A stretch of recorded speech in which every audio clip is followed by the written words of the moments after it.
Okay, another episode of Watch Your Strappin. And these aren't watch reviews, it's just a quick look at a watch with a strap pairing. If it's something new, such as this, it'll be on its default strap or straps, because this does come with two. This is, I guess, the textured calfskin one and in black. And there is a show Cordovan one, I believe. That's the type of leather. It's a lot smoother, but it's pretty nice. That's the other one that it came with. I'll probably show that one next time. Wipe off a little dust on the crystal. And this is the Neutra Rivanera. This is, I guess, the last pickup of 2024. I got it just a couple days. It came in just a couple days before Christmas. And yeah, this is a cool, I guess you would consider this a tank style dress watch. And I don't know, I just got kind of fascinated with this one. At first it was like cool, and then the more I saw it, it just kind of grew on me. And then especially with the reviews or early look at it, at such things as the Wind Up Watch Fair, they just started to really, I don't want to say hype it up, but I started to see some of its merits and some of its unique design feature. It's very thin, obviously. It's about 5 millimeters, maybe a touch over that, 5.5 perhaps, somewhere around there.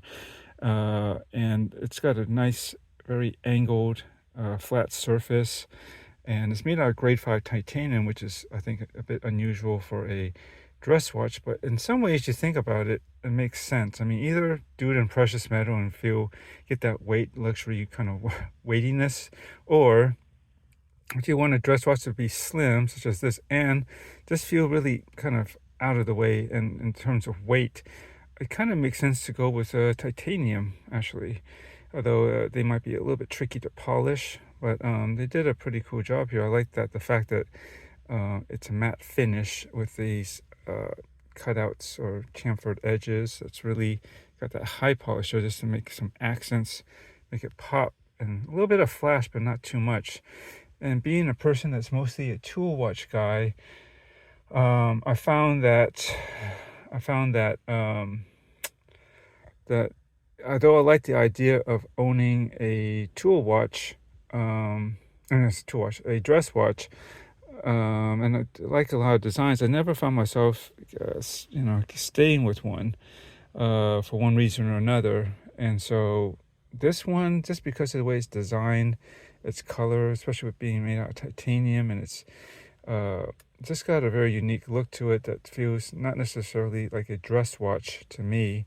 I figured this might be a good way to get into that kind of area of watches, genre of watches that I don't normally gravitate towards, or at least keeping in my collection. And maybe that might bridge the gap, because I can see this being the way it's designed and its coloration to be more, actually a little bit more, I don't know, I don't like to use the word sporty, but yeah, kind of less dressy, a little bit more casual, in some ways kind of tooly because of that grade 5 titanium.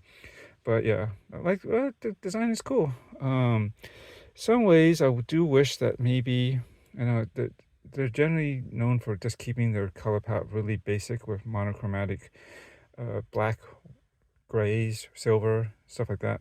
Maybe a white, but I would think that this might look cool if they had done, where the polished indexes and the hands are, if they had heat treated those in blue just to give it a little pop. I think that might have been pretty nice too.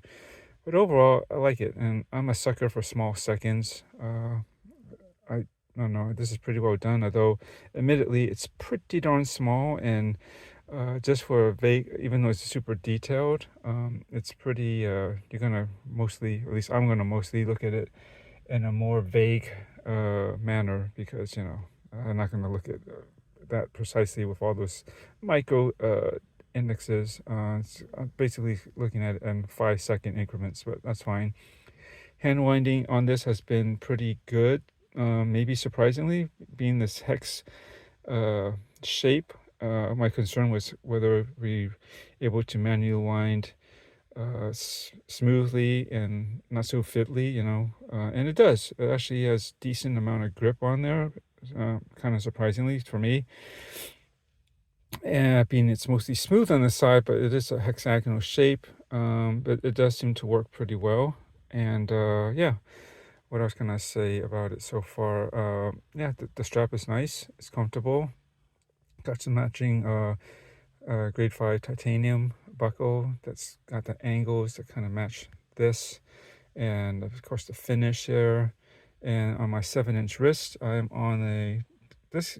I can wear it between that third to the last and second to last. If I want it, sometimes if I feel like my wrist has shrunken a little bit, or I feel like, I don't know, I might need it a little bit more snug, I can do that. But this is a good casual looseness about it that doesn't go too much. And because the watch is so light, I don't really have to worry about it, like its own weight kind of shifting around too much and pulling greatly over to one side or the other. I really don't like it if it's too loose and goes to pull to the back of my wrist.